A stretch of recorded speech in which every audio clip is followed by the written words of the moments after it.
मित्रों, आप गरीब हैं, अमीर हैं, इन चीजों की चिंता छोड़ दो दोस्तों। एक बात की जरूरत होती है, आपका आप पर भरोसा होना चाहिए।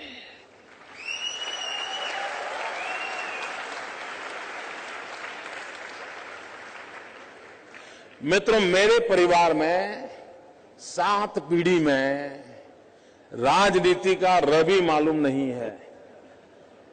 मेरे परिवार में कोई राजनीति क्या होती कुछ पता नहीं मेरे परिवार में।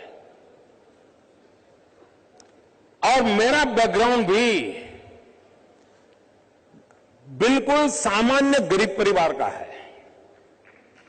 आप में से बहुत कम लोगों को मालूम होगा, मैंने पहली बार अभी 2 दिन पहले दिल्ली में आया था तो पहली बार अपने मुंह से मैं बोला था, मित्रों, मैं बचपन में रेल के डिब्बे में चाय बेचता था।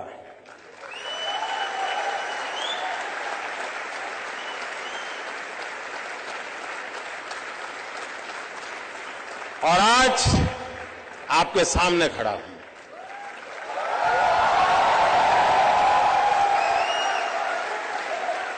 और इसलिए दोस्तों, आप ये चिंता छोड़ दीजिए आपका बैकग्राउंड क्या है। बिल्कुल घबराइए मत दोस्तों। आप किस परिवार में पैदा हुए हो, किस अवस्था में पैदा हो, चिंता छोड़ दीजिए दोस्तों। अगर आपके दिल में समाज के लिए, देश के लिए करने की आग है, निकल पड़िए दोस्तों, रास्ता अपने आप मिल जाएगा।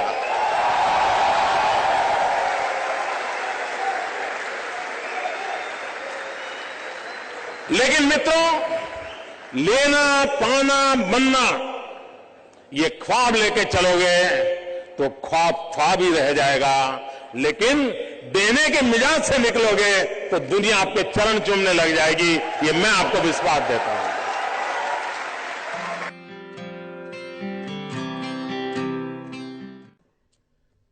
स्टार्टअप, मैं कल एडम से बात कर रहा था तो बड़ा इंटरेस्टिंग है, उसको मिलने जैसा है। उसको हिंदुस्तान की स्पिरिचुअल दुनिया में बड़ा इंटरेस्ट है। लेकिन उसने मुझे एक बात अच्छी बताई। वो कह रहा है जो पैसे कमाने के इरादे से आता है वो कभी स्टार्टअप कर ही नहीं सकता है।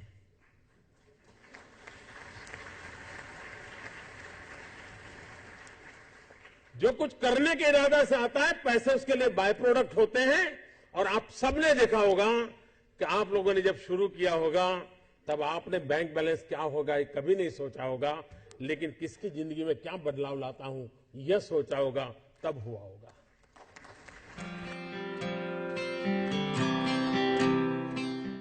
मित्रों, कभी कभी नौजवानों की जिंदगी में कठिनाई आती है। सुबह अगर किसी क्रिकेटर की अखबार में फोटो देख ली, उसकी बड़ी वाहवाही हुई देख ली, तो मन करता है यार क्रिकेटर बनना अच्छा होगा। दोपहर को किसी टीवी चैनल पर किसी फिल्मी कलाकार का नाम रोशन दिखता रहे तो मन करता नहीं यार ये अच्छा है।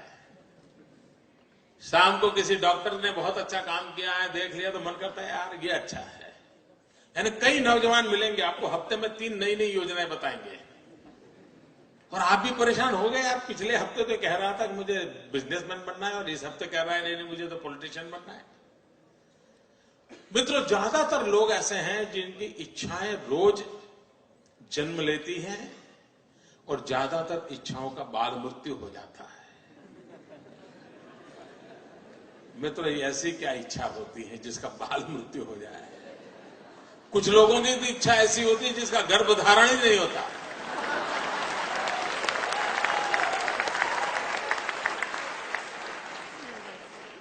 और मित्रों, कुछ लोग होते हैं जिनकी इच्छाएं रोज बदलती रहती है। और जब इच्छाएं रोज बदलती रहती है तो आपके साथी आपको क्या कहते हैं? आपको यही कहेंगे यार छोड़ो, वो तो बड़ा तरंगी है, वो सुबह शाम नई नई चीजें सोचता रहता है, वो बेकार है यार, वो तो ऐसे ही उटपटांग बातें करता है। ऐसे कैसा ही होता है ना। मित्रों, मेरा कोई नौजवान साथी ऐसा नहीं होना चाहिए जिसकी इच्छाएं लोगों के लिए मजाक का कारण बने। कोई नौजवान ऐसा नहीं होना चाहिए जिसकी इच्छाएं तरंग बन जाए। और इसलिए मित्रों, आवश्यक है और कोशिश करनी चाहिए।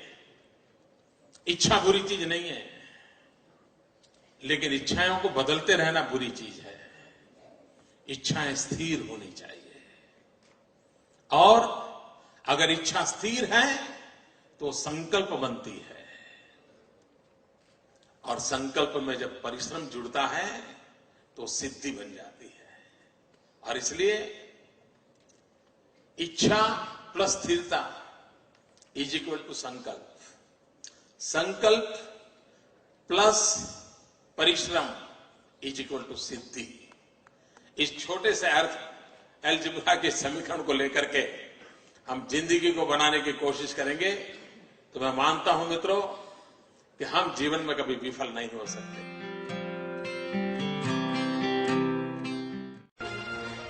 मैं मेरे नगर वड़नगर से कभी कभी ट्रेन के अंदर विसनगर जाया करता था। एक 12-15 साल का किशोर जिसको पोलियो हुआ था, कमर के नीचे का शरीर काम नहीं कर रहा था, वो मुश्किल से ट्रेन के अंदर चढ़ गया।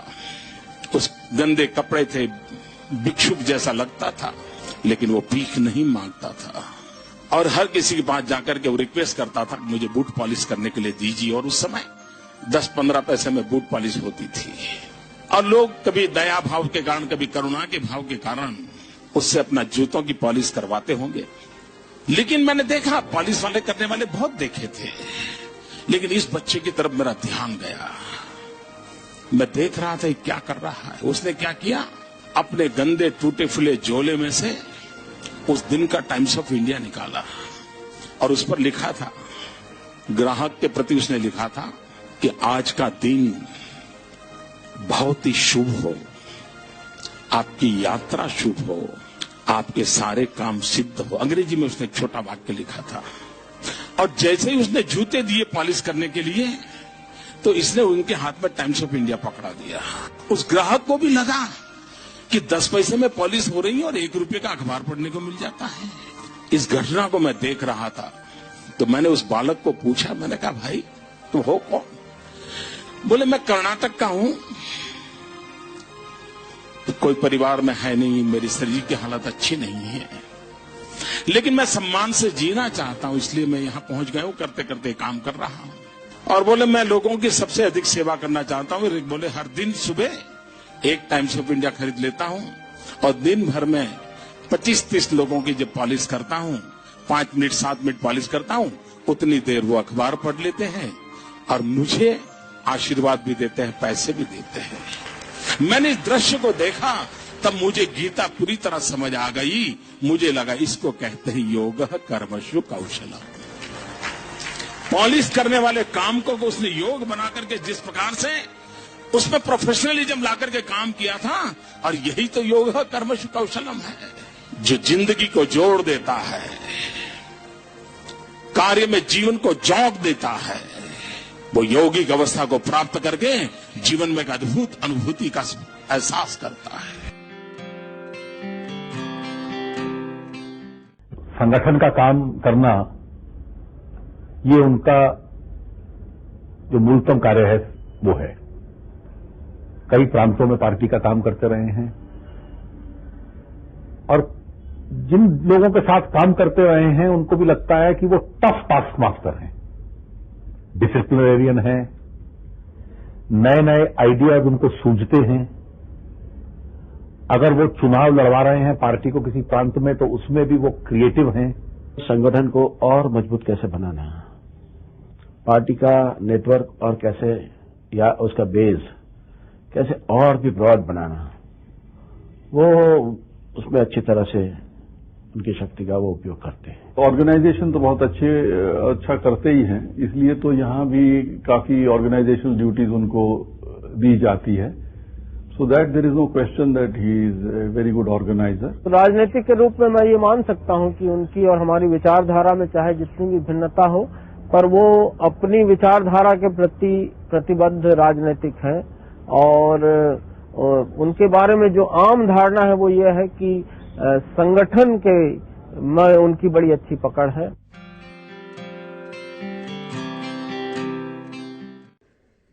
क्योंकि ज्यादातर ये फर्स्ट जनरेशन एंटरप्रेन्योर है, ऑल स्टार्टअप्स। और जब कुछ सोचा होगा नहीं बेटे अपना काम नहीं तो कहीं नौकरी कर ले,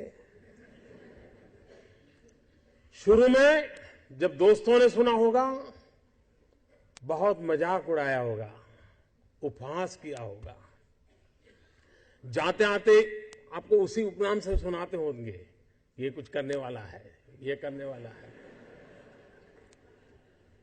फिर एक पल आया होगा, सारी दौर विरोध हुआ होगा, सब दूर परिवार के लोगों ने विरोध किया होगा, नहीं ये नहीं करना है, जाओ कमाओ, नौकरी कर लो, देखो उसका पहचान है, वो नेताजी को जानते हैं, जाओ उसको मिल लो।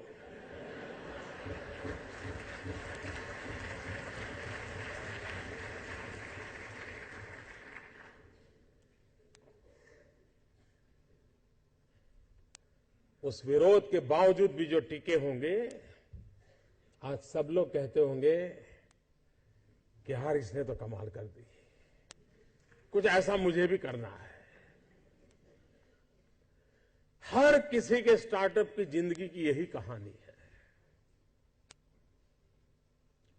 एक भीतर से एक ऊर्जा होती है, भीतर में सपने होते हैं, उसके साथ खप जाने का इरादा होता है, तब जाकर के परिस्थितियां पलटती है।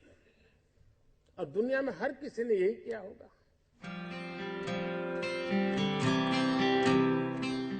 आपके जीवन में आप उस अवस्था में है, उस अवस्था में इतना पसीना बहाना चाहिए, इतना पसीना बहाना चाहिए, साथियों को लगना चाहिए कि यार ये एक बड़ा अफसर ऐसा है, खुद मेहनत करता है, तो औरों को कभी कहना नहीं पड़ता है, तो सब लोग दौड़ते हैं। आप अगर बोर्ड लगाओगे एक समय पर ऑफिस आना चाहिए, उसकी उतनी ताकत नहीं है कि आप समय के पहले 5 मिनट पहुंच जाए, उसकी ताकत है। आप अफसरों को कहेंगे भाई सप्ताह में 1 दिन दौरा करना चाहिए, रात को गांव में रुकना चाहिए, 2 दिन रुकना चाहिए, उतनी ताकत नहीं है कि जब तक हम जाकर के रुके।